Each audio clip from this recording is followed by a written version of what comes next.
आज मी तुम्हाला bisect a given angle दिलेला कोणाला आपल्याला बायसेक्ट करायचा हा क्वेश्चन तुम्हाला मी इथे सॉल्व करून दाखवणार आहे। याच्याकरता काय करायचं आपल्याला एक लाईन घ्यायची अंदाजे कुठल्या पण डिस्टन्सने थोडी जास्त असू द्यायची। हा आपला पी पॉइंट आहे आणि हा सी। लाईन काढल्यानंतर आणि पॉइंट दिल्यानंतर लगेच त्याला आपल्याला लेटर तिथे नाव द्यायचं आहे बी आणि सी। आता एखाद्या कुठल्याही डिस्टन्सनी घेऊन आपल्याला मेजरमेंट घेऊन आपल्याला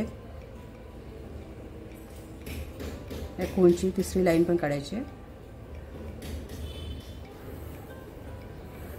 याच्यामध्ये क्वेश्चनमध्ये आपल्याला मेजरमेंट दिलेलं नाही आहे, त्याच्यामुळे आपण अंदाजे कुठलंही मेजरमेंट घेऊन आपण एक कोन तयार करू शकतो।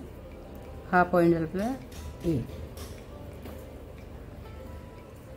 आता आपल्याला याला या कोनाला आपल्याला बायसेक्ट करायचं। बायसेक्ट करण्याची सर्वात अगोदरची पद्धत काय आपल्याला एक कुठलं तरी डिस्टन्स घेऊन आपल्याला सर्वात अगोदर याच्यात एक आर्क तयार करायची आहे। बी पॉइंट बी वरती आपल्याला कंपास ठेवायचं आहे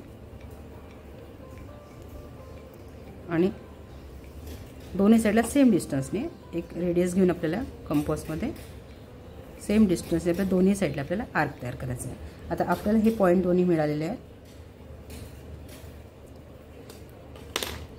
या पॉइंटवरती ठेवून आपल्याला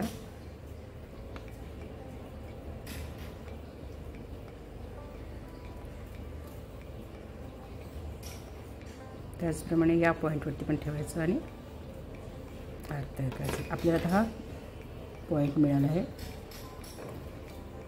आपला हा पॉइंट असेल पी। आता ओ पी आपल्याला जॉईन करून घ्यायचं आहे। अशा प्रकारे आपण काय केलं या ट्रायंगलला आपण दिलेल्या ट्रायंगलला आपण बायसेक्ट केलं। म्हणजे बायसेक्ट करण्याची पद्धत काय आपली अर्ध्यापेक्षा पण डिस्टन्स कुठली तरी एक रेडियस घेतलेली आहे कंपासमध्ये त्याने आर्क तयार केलेले आहे या दोन साइडला आणि परत याच पॉइंटवरती ठेवून आपण इथे आर्क तयार केलेले आहे आणि जो आपल्याला पॉइंट मिळाला पी हा ओ आणि पी जॉईन केलेला आहे।